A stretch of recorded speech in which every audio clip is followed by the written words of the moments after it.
All right, everyone. We are excited to see some of you joining us today. My name is Sarah Hammond. I am a product marketing manager with FamilySearch, so I have the great privilege of being able to work with some of our great experts. Today we're going to be discussing full text search, which I'm sure many of you are very familiar with. It's been routinely described as a game changer for genealogical research. So we are excited to have Julia Anderson and Mike Davis here with us today. And they're going to dive into where full text search is right now and how you can best utilize it for your research. And we may even have some sneak peeks into where it's going in the future. Before we dive in and let Julia and Mike introduce themselves and start their presentation, feel free to field any of your questions at the very end. So hang tight. We will tackle all of those just as soon as Mike and Julia finish. So whenever you guys are ready, happy to hear from you. All right. My name's Julia Anderson. I am an accredited genealogist and accredited genealogist lecturer. And I am the manager of the United States and Canada team over at the FamilySearch Library in Salt Lake City. I'm very happy to be here with you today. And I'm Mike Davis. I'm the product manager for Full Text Search. I get to work with the engineering teams that have built this great product. And we really appreciate your attendance today. We appreciate how you've used Full Text Search since it was introduced at RootsTech in 2024. We've had an overwhelming response to the product. It's been a great benefit to researchers in uncovering documents they didn't even know existed. So we'll go ahead and start the presentation and give you some great tips and a vision of where we're going.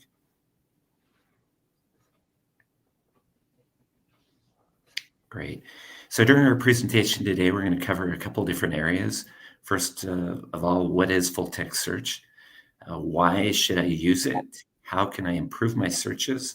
Where we'll get some great tips from Julia on how to most effectively use this powerful tool. Then we'll talk a bit about new features that are available currently since RootsTech 2025, and then ones that are coming up.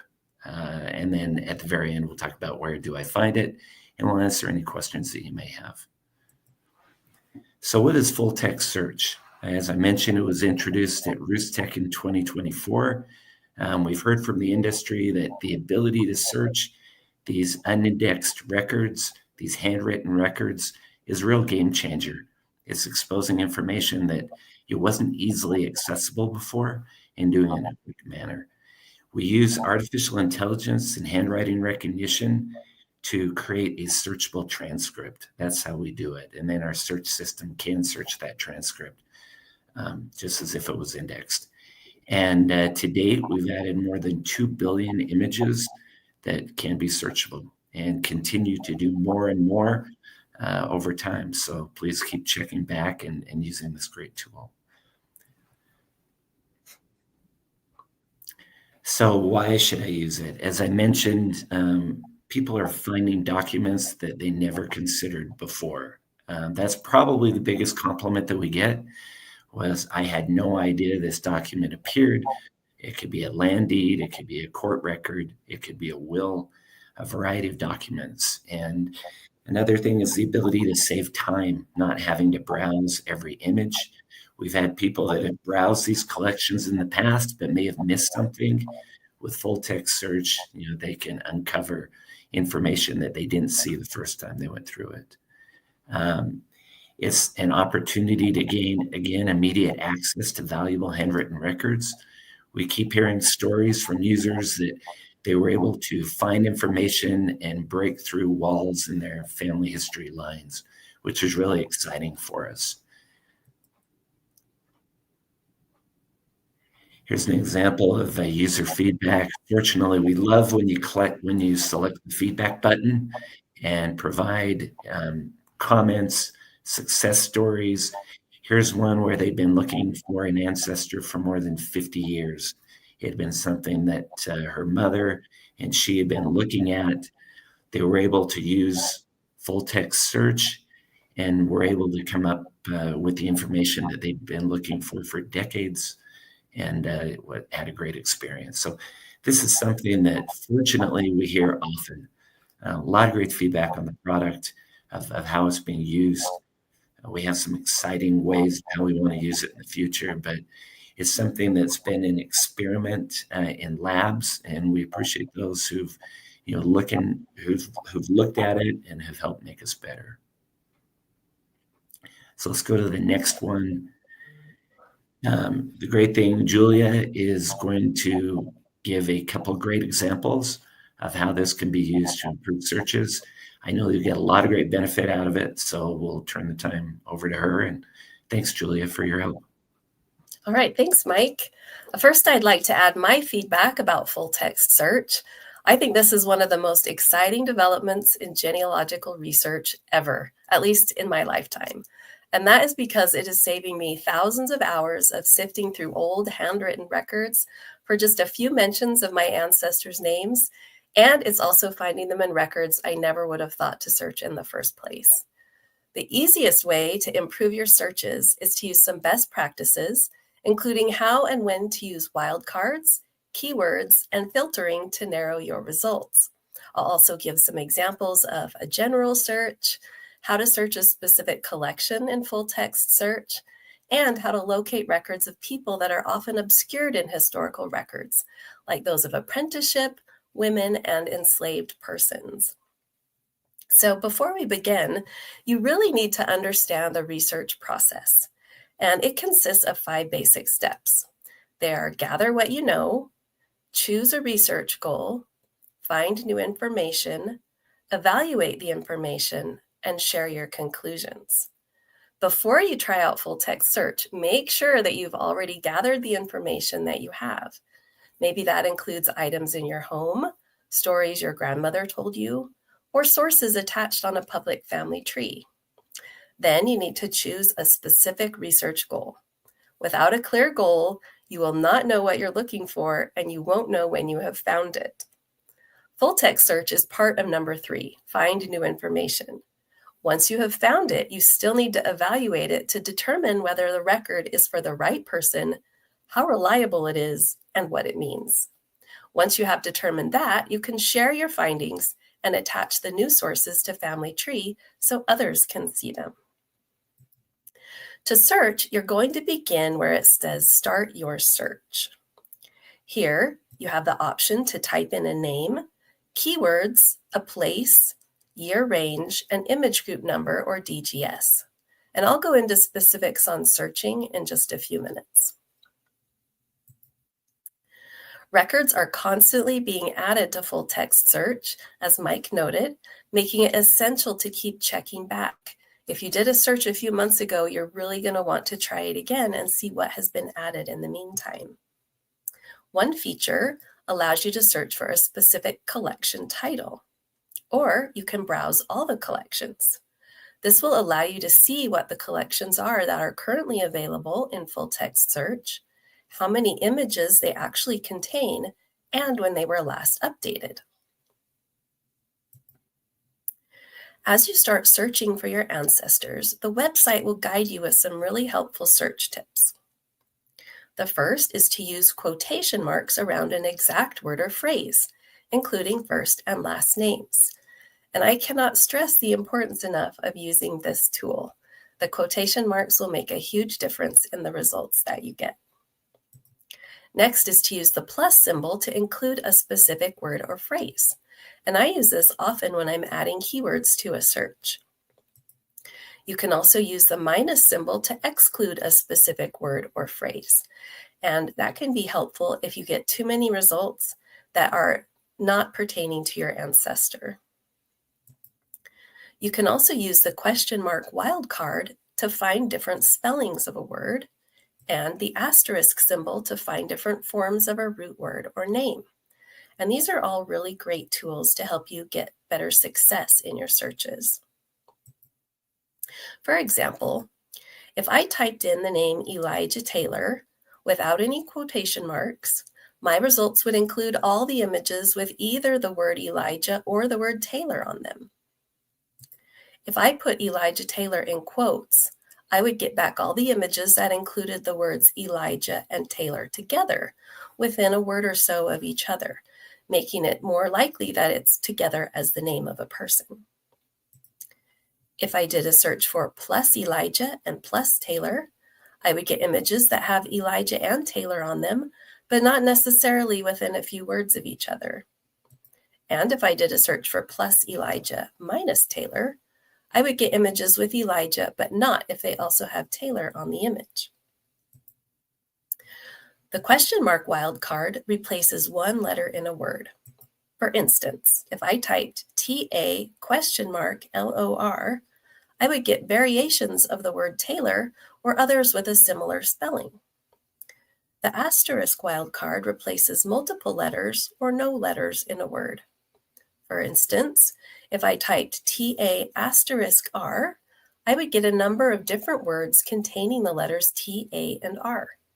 It's always a good idea to use wildcards to expand your searches because computer-aided indexing can still make mistakes, and in the early United States, spelling was far from standardized. To get an idea of how these search tips can change your results, when I searched for Elijah Taylor without quotes, I got over 35 million results. When I searched for plus Elijah minus Taylor, I got nearly 6 million results.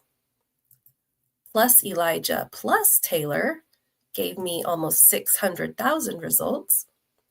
And the name Elijah Taylor in quotation marks returned just over 21,000 results. So this is a great way to narrow your search results from the get-go. And I always like to start with a broader search and then narrow it by filtering. I hardly ever put more than the name I'm researching in quotation marks in my initial search. I have found that when I put a place name in my first search, the program looks for places as keywords and highlights them in my results, but does not return only records from that location. I still need to use filters to focus my search to only that place. The current filters available on full text search are for record year, record type, record place, and collection. The first filter I choose after my initial search is nearly always for place. When you filter by place, first select the country or region where your ancestor lived, such as United States of America. Each filter shows how many records in that category match your search terms. Now you can see that the United States is listed at the top of the filter section, and I can next select a state, such as Texas. Now, Texas shows up at the top of my search or the filter section, and I can select a county, such as Gregg County. Now Gregg shows up in the filter section, and the next step is to click Apply. The other filters work in a similar way. If you filter by record year, you'll first choose a century, then you can select a particular decade. Filtering by record type will help you choose between legal records, church records, newspapers, and so forth. Filtering by collection will allow you to search just a specific collection or two in a similar way that you can search a collection from the main search page. Remember that the goal with filtering is to reduce your results down to a manageable number that you can review in a single research session. Results from your search will show up as a list like this, with your search terms highlighted in yellow. Once you select a record to view, you can see the image, its collection title, DGS, item, and image numbers, a film strip of the other images in the item number or on the same film, your search terms highlighted in yellow, which will turn blue in the document, and the transcription when you hover over one or the other, a full computer-created transcription, which you can then copy or download with these buttons. You'll get an AI-generated document summary that looks like this, as well as many image tools. You can also elect not to highlight the keywords, You can see a list of indexed names if there is one. You can elect to view just the transcript. You can also see information about the record, such as this, which includes a basic citation for the record. You can also save the record, which allows you to attach the record directly to someone in Family Tree or save it to your source box. Some of the best practices I have found for searching with full text search include: first, search for the name of the person in the name field or the keyword field and use quotation marks. Next, filter by place. First the country, then the county, and perhaps even the town. Then you can add keywords using the plus sign. These can be friends, family members, associates, and neighbors of your ancestor, also called the fan club, alternate or nicknames, or specific places like the name of a plantation or watercourse. Don't forget to use wildcards and alternate spellings if your results are too narrow. And keep filtering and adjusting your searches until you have a manageable number of matches to review. For me, that's usually less than 25 or so, but the specifics are entirely up to you. So now let's go through an example of a general search using full text search. My research subject was Enoch Douglas, one of my ancestors who lived from 1815 to 1887 and died in Mount Vernon, Westchester, New York. His wife was Marianne Howitt. From the initial search page, I put my search subject, Enoch Douglas, in quotation marks in the name field. This will reduce the number of extraneous matches I would get if I didn't use the quotation marks. I don't want records for Enoch Smith or James Douglas, just Enoch Douglas. You can also put your subject in the keyword field to get slightly different results. It's a good idea to try your search both ways. Next, click Search. This search yielded 168 results. They were from various places like Perry County, Indiana, Carroll County, Tennessee, and Gallatin County, Montana. I didn't think that my Enoch Douglas lived in any of those places. The results also included a variety of record types and years. So next, I want to go to the filters. The filter I almost always use first is the place filter. I know that Enoch Douglas died in New York, specifically in Westchester. This shows me that of the 168 results for Enoch Douglas, 149 of them were in the United States, and 23 of those were in New York. 2 were specifically in New York City, 17 in Oswego, and 4 in Westchester. I decided to first look at Westchester's 4 matches. I turned on the fact view at the top of the page. This pulled out the persons, places, and years mentioned in each record, allowing me to scan their contents more easily. One of the matches was for Westchester deeds from 1882. This was only 5 years before my Enoch Douglas died in that county, so it has a good chance of being about the correct person. This record is a deed between Enoch Douglas of Mount Vernon, Westchester, New York, and Marianne, his wife, and Edson Lewis of the same place. Enoch and Marianne were selling some property in Eastchester to Edson for the tidy sum of $3,500. The deed included legal land description of the property and Marianne's dower release, where she gave permission to sell the property that she had legal claim to 1/3 of as her dower right. Using full text search made finding this new record about my ancestor a piece of cake. I can now thoroughly evaluate the record. I would want to compare the land description to descriptions in other records, discover if there was a relationship between the Douglases and Edson Lewis, who bought the property, and look for additional land records for Enoch Douglas. Where did he go after he sold this land? Did he need the money for another purchase?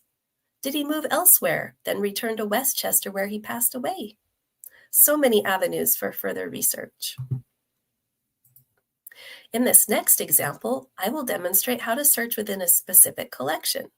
This can be a great way to begin with a narrower search from the beginning. From the full text search main page, I scrolled down a little to find a collection. I was interested in records from the Revolutionary War, so in the collections title box, I started typing Revolution. One option came up, case files of pension and bounty land warrant applications based on Revolutionary War service, circa 1800 to 1912. So I selected it. One of my ancestors, Robert Berry, lived in Orange County, North Carolina in the 1700s and reportedly served in the Revolutionary War. I wondered if he was mentioned in any of these records. So I put Robert Berry in quotation marks in the name field. From that, I received 87 matches. Now, because these are federal records, I was not able to filter further by place because the place listed for all of these is United States of America. I also wasn't able to filter further by record type because they're all listed as the same type of military records. So I turned on the fact view, and that highlighted the people, places, and years in each record image, making it a lot easier to quickly sort through the records. Next, I added North Carolina to the place field and updated my search.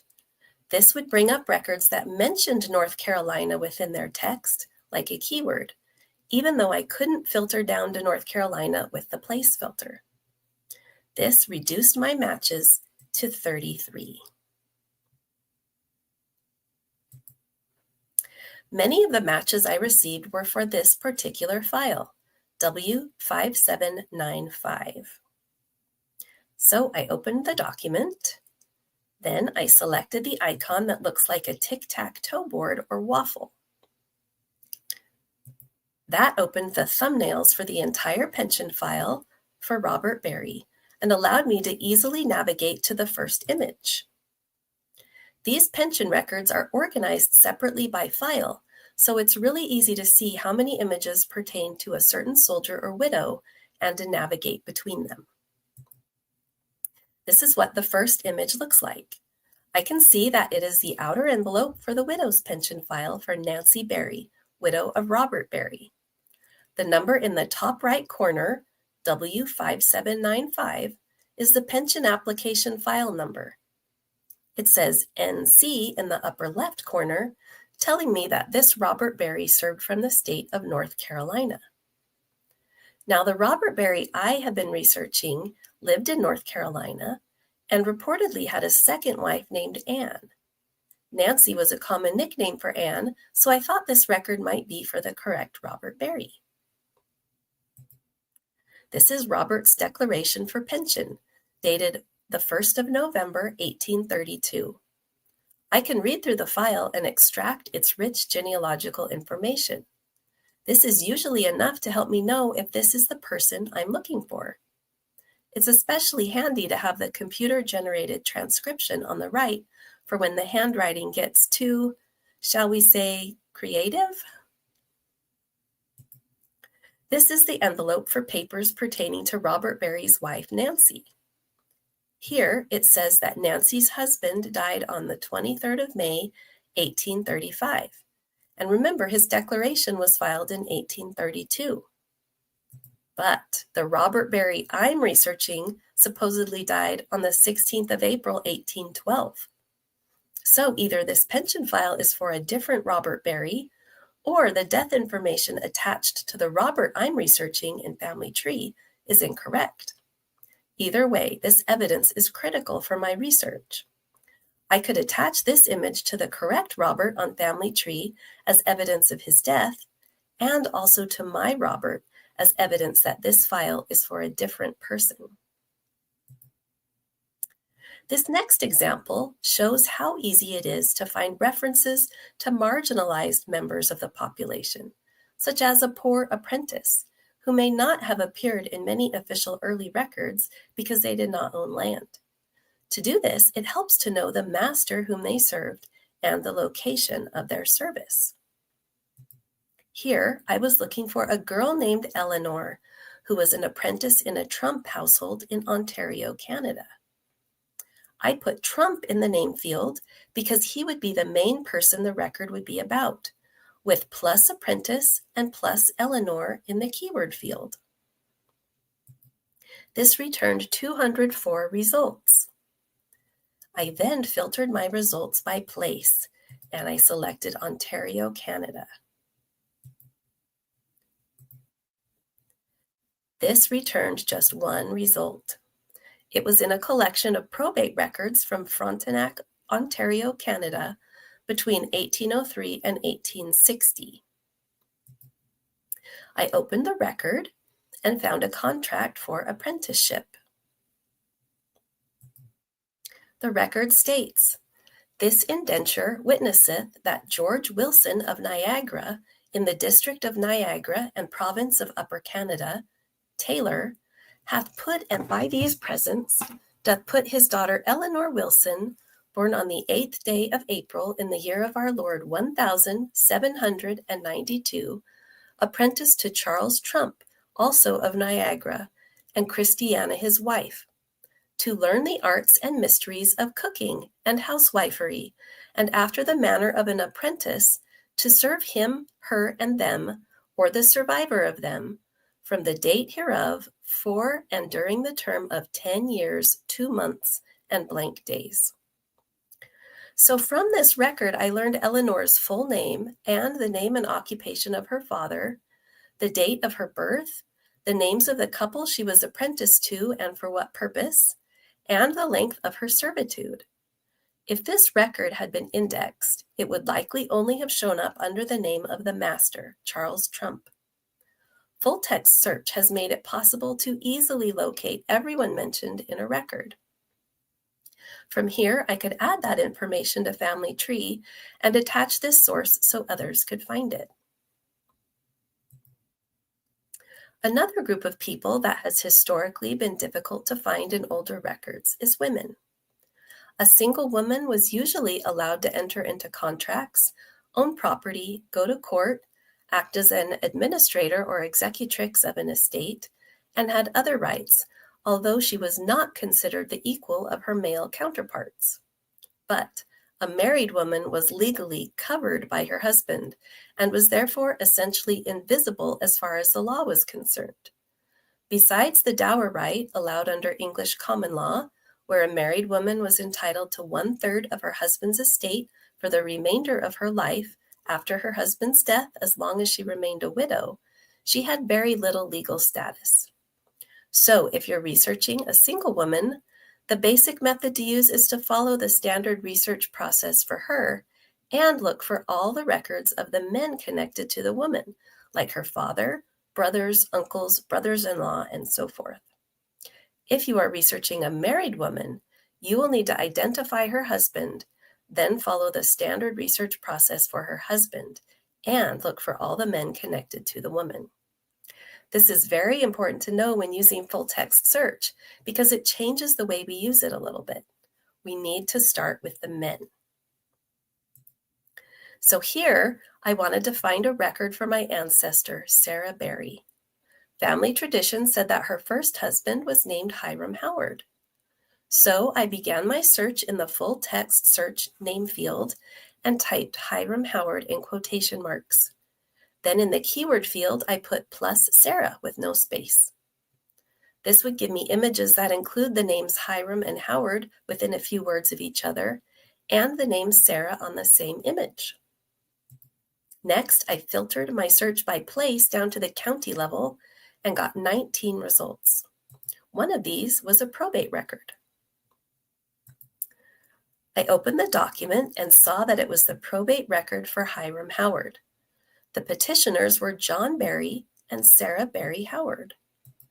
It says, "Your petitioners, John Berry and Sarah Berry Howard, residents of the county of Rusk, represent that on or about blank day of September 1857, one Hiram Howard, the husband of the aforesaid Sarah Howard, departed this life.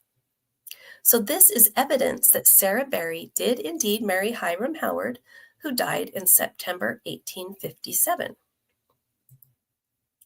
Another document that came up in my search was a land deed for a woman named Sarah Stoneham, who was selling a piece of property to L.H. Sheffield. It says that the property belonged to Sarah and her former husband Hiram Howard as a homestead at the time of his death. This tells me that Sarah Stoneham was the same person as Sarah Berry and gives me the legal land description of their homestead, the names of their neighbors, and explains what happened to the property. I also know that Sarah had to have been a widow at this time for her to have the option of selling this property. Without full text search, I probably never would have found this record because I didn't recognize the names Sarah Stoneham or L.H. Sheffield, which is who would have been listed in any index that might have ever been created. Next, let's take a look at finding enslaved persons in these records. If your ancestor was enslaved, it is important to first identify the slaveholder or the potential slaveholder, then follow the standard research process for the slaveholder. It can also help if you know the name of the plantation, a relative, or some other detail to help you identify them. When you combine the first name of an enslaved person with the name of the slaveholder and slavery-related keywords, magic can happen in your search. Here, I was looking for an enslaved man named Elijah. His slaveholder was Robert Taylor, who resided in Rusk County, Texas in the 1850s. In the name field, I put the name of the slaveholder, Robert Taylor, in quotation marks. Then in the keyword field, I added plus Elijah and plus Negro. This means that the computer will look for images that have Elijah and the word Negro on them, and also the name Robert Taylor. There are other slavery-related keywords I could use, but I have found that this usually gives me good initial results. After I completed the search, I had 550 matches, so I filtered by place. I know that Robert Taylor lived in Rusk County, Texas, so I chose that location. This returned 2 results. Both were part of a collection of probate records from Rusk County, Texas, and looked promising. A switch to fact view showed that these records concerned many of the same people and places.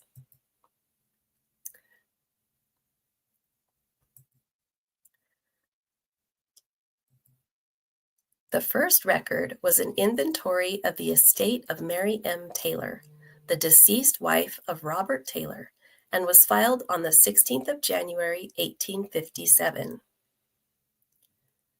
It included a list of enslaved persons, 2 of whom were named Elijah. The next record was an accounting of the estate of Mary M. Taylor and included more information about the inventory. Within these paragraphs, it not only listed the names and ages of the enslaved persons, it also gave their relationships to each other. It says, one Negro woman named Emily, aged 30 years, and her 3 children, Eugene, aged 6 years, Harriet, aged 4 years, and Texana, aged 3 years. One Negro man named Elijah, aged 43 years, one ditto, Dilsey, aged 45 years, and wife of the above, and their children, Elijah Jr., aged 22 years, Anne, aged 17 years, Lewis, aged 18 years, Mary, 13 years, Elizabeth, 11 years, Julia, 9 years, Huey, 7 years, and Charles, aged 5 years. I don't have to tell you that this information is golden. I was able to put together 2 families from this one record. The first was the family of Emily and her 3 children. I could estimate their birth years based on their ages at the time the record was created. The second was the family of Elijah and Dilsey and their 8 children. I was also able to estimate their birth years. Once you have this kind of information, there is so much you can do with it. Because I didn't have last names for these families, I entered them into FamilySearch Family Tree using the Other Relationship feature. This gave them each a unique personal identification number. And from there, I was able to link them together as families and attach this source to each person. I also discovered that Elijah Jr. was already in Family Tree as Elijah Taylor, with a wife and several children. I merged Elijah Jr. and Elijah Taylor, and now I have many new clues providing opportunities for research and discovery about this family. So now I'm going to turn the time back over to Mike to share some exciting new developments with full text search. Thank you, Julia, for those practical and powerful examples. You can see why so many people are excited about full text search, and we just get great comments on it. We love this new product and are continuing to improve it. Just again, based on the power that Julia explained in being able to find ancestors and further research in the industry. So since RootsTech 2025, happened earlier this year, we've done a couple things that we want to make you aware of if you haven't run across them yourself. The first is we know we have a lot of different search systems at FamilySearch, and we want to try and integrate full text into those where possible. Our researchers love the FamilySearch catalog, and as they use that, we'll tell you a little bit about how we've integrated full text search into that. We continue to add more content, and we'll do so. We've added over 300 million images since RootsTech 2025. One comment that we get frequently is, how can I help edit these computer-created transcripts? We'll show you a little bit about that. And we're looking at ways to make filtering easier. As Julia mentioned, that's one way to narrow down the results that we get from queries. So let's go and talk a little bit about the catalog. So we've added a link in the catalog. So as you're looking for a particular collection, if that collection happens to be in full text as well, we have added a little icon that you can see there kind of by the arrow, and we just showed right there. That shows that there is a full text search transcript available for this particular collection. And you can click on that and go right into full text search. And that's a feature that has been very well received and used. Another thing, as far as, OCR is good, but it's not going to be 100%. And while many say you've given us enough to be able to find what I'm looking for, people do want to make sure that the transcript is correct. So we've provided the ability to edit, make changes to words that might be misspelled or are incorrect. So you can see the pencil icon there at the top. You can click on that. That opens the capability to edit. You would click on a specific word to be able to change. So here's an example of the transcript that was AI generated. If you look and you see, there's a misspelling there. It should say Utah, but it isn't. You can click on the specific word that's misspelled or is incorrect. For example, like we've done here, that opens up a box where you can edit and you can type in the correct word. As you can see, it's a place. You add the state of Utah. You can type that in and then hit submit, and that will correct the transcript. Again, as we've talked about filtering, we're looking at ways to make filtering more visible, easier to use, easier to select multiple filters. And so this is a feature that we're working on and hope to introduce soon. We're excited about this. We know that oftentimes, people have found it hard to find the filters where they're at. We're hoping that this UI and this improvement in our use will help our usability and allow more people to filter down these results faster and to be even more effective. So stay tuned for that new feature that will be released soon. The other thing is, where do I find it? Right now, FamilySearch Labs has been a place where full text has resided for almost a year and a half. It's given us a chance to continue to improve it, make it better. We will still do that in the future. You go to FamilySearch Labs. We'll provide the link, and it's familysearch.org/labs. You can click on the card that mentions full text search there.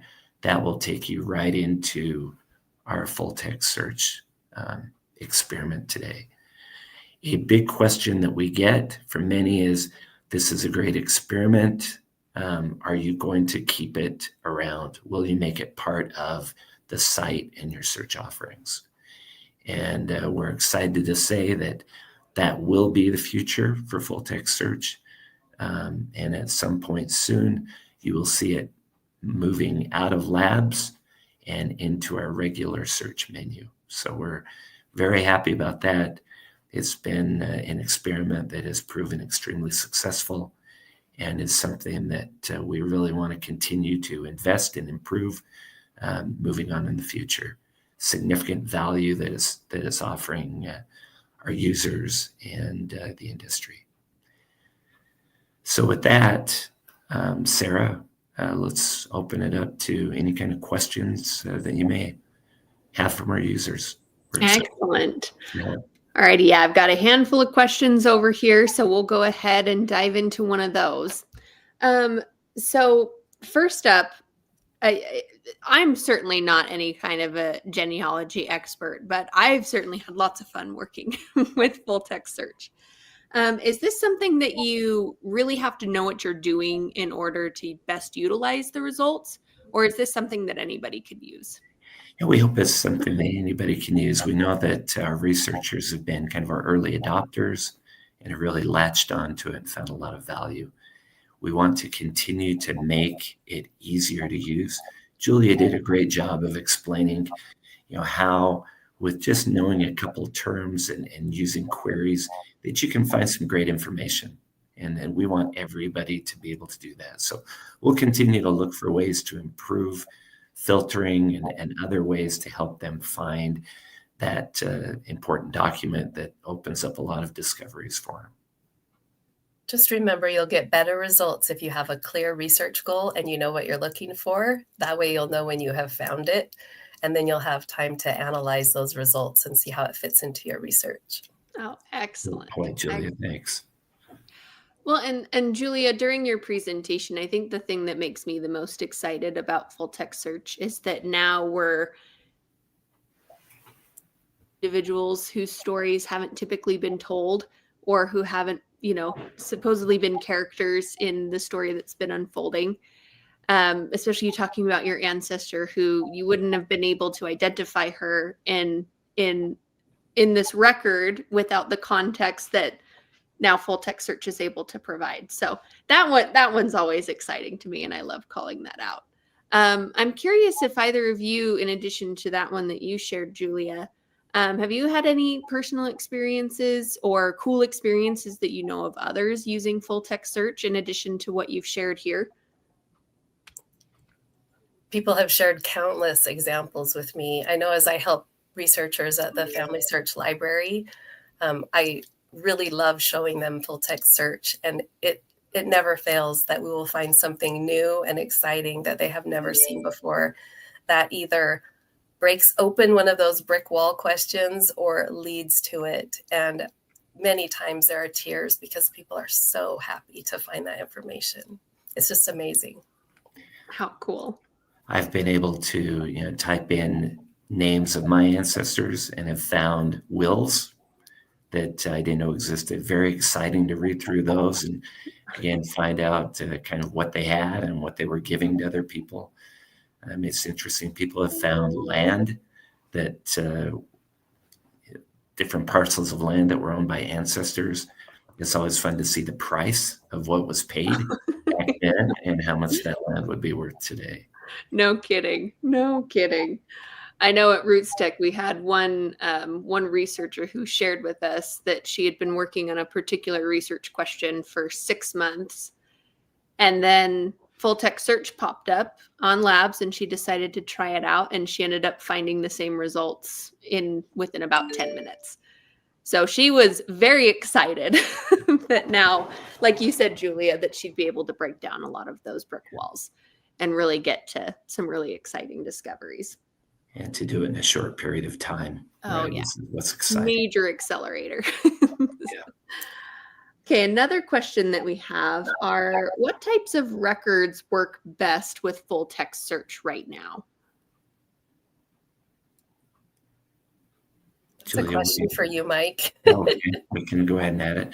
So we're constantly looking at record collections that would be valuable to researchers. We have a great content team here at FamilySearch, and it's not just those records in the United States.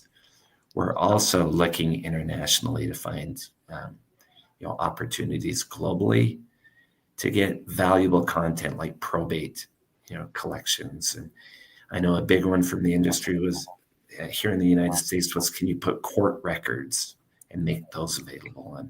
And that one has been a very big one too. So a lot of this, we're looking at content by country in terms of what would be the biggest help to researchers in that area of the world. And that is kind of helping us prioritize what we're going to put up.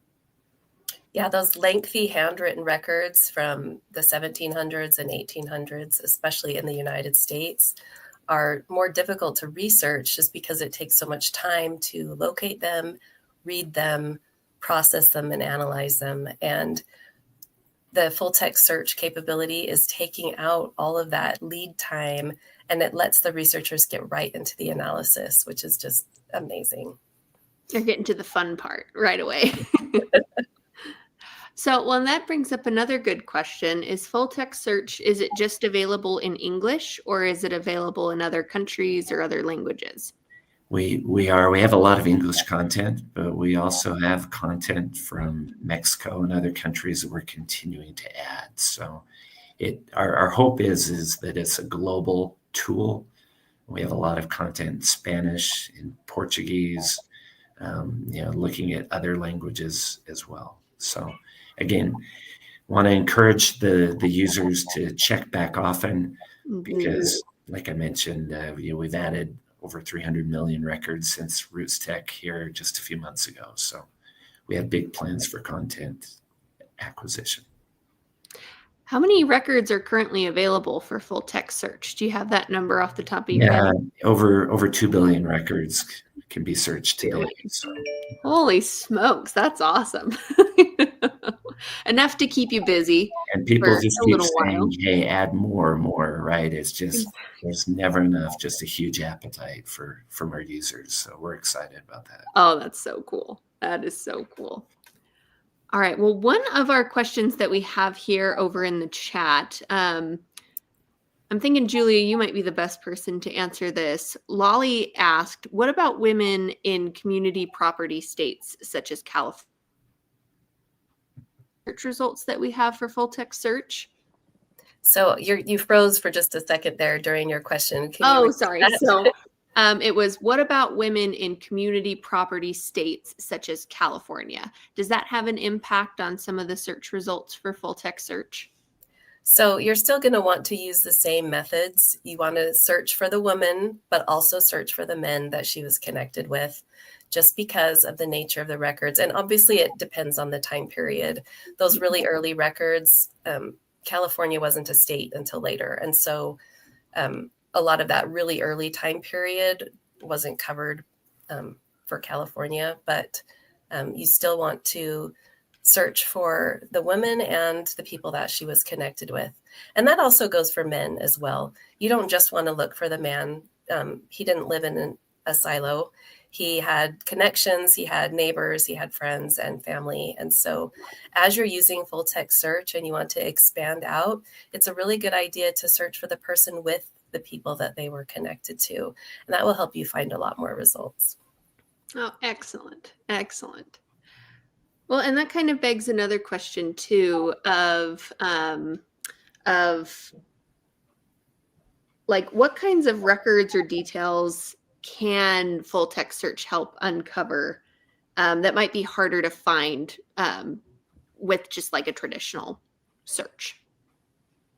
So I think it's most helpful for those people that would not be on an index, but there are details about them in the records. You can get full names, relationships, ages, physical descriptions. You can get descriptions of property, where they lived, who their neighbors were, things like that that are hidden in these really lengthy handwritten records that no one would ever extract because it's just too cumbersome to do that. So using what we know about our family, we can tease out these story details that we never would have known otherwise that just really help our ancestors come alive. Excellent. Mike, did you have anything to add to that one? Yeah, I was able to type in the name of my great grandpa and saw, the immigration documents and was able to find out his height and his hair color and a variety of other things like that you just really can't get in other types of documents out there. So anyway, that, like Julia mentioned, it gets the name, but it's the story behind that answers questions and also introduces others. So I love how sometimes those details that, if it were for us would be like pretty mundane are sometimes so enchanting when you find them out about your ancestor. It's like, I was the same height as my second great grandfather, or, oh, he had brown hair. No one else in my family has brown hair. Everyone has black hair, or something along those eye lines. color, Those are really fun. a lot of those things were just there in the document. So very interesting. And with court records, sometimes you find out information that you didn't know about as well that can open up some surprising things. Like, oh, my ancestors bickered with their siblings just as much as I do. How fun. Well, this has been really informative, and we've had lots of great information that we've reviewed. I just have one last question for these guys before we wrap up. One of the other tools on Family Search that our patrons are really, really excited about is AI Research Assistant. And since full text search also uses AI technology, are those two tools ever going to be integrated or work together to provide information? Or how do those two work together, I guess? That's a great question. And, the good news is they're connected today. So Excellent. we worked with the AI assistant team. They came to us and said, is there any way we can connect it? It seemed like a perfect fit.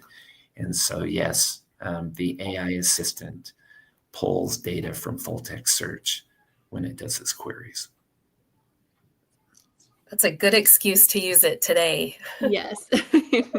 The greatest love story ever told. A perfect match on Family Search, AI Research Assistant. And it is. And we're trying to integrate full text search into multiple. You mentioned AI assistant. We talked a little bit about catalog, right? We've integrated it into other parts as well. When you go to the homepage, you'll see a search form there on FamilySearch.org. As you do an all collection search, full text search is one area where they can click and get into our documents that we've run through full text. So anyway, I guess more integration to come. And like I mentioned, we do have plans here soon to take it out of labs and make it a core part of our site. So, that's going to be so awesome. We've had a lot of feedback on that. Please don't make it go away. I know. We're excited to communicate that we're in this for the long haul. Well, and whether it's in labs or whether it's a fully fledged feature on Family Search, you can always click on that little feedback button and give us all your best ideas or any of your constructive criticism. Or we always like to get nice notes about what's working well as well. So thank you to all of our patrons who have provided feedback, Absolutely. and for everybody who's attended today. This has been a really informative, really great conversation that we've had. And a big thank you, of course, to Mike and to Julia, who were able to take time out of their very, very busy schedules to come and talk to us about this really exciting tool that we have on FamilySearch. For those of you who were experiencing some technical difficulties at the very beginning, you can go ahead and watch the first 10-15 minutes that you might have missed on YouTube or on Facebook, either the Roots Tech Facebook page or FamilySearch's Facebook page, or of course on YouTube. And of course, you can always go and check out Full Text Search on FamilySearch Labs right now and go play around with it. So thank you again, everyone, for your great questions and for your participation today. And we're excited to see you again very soon.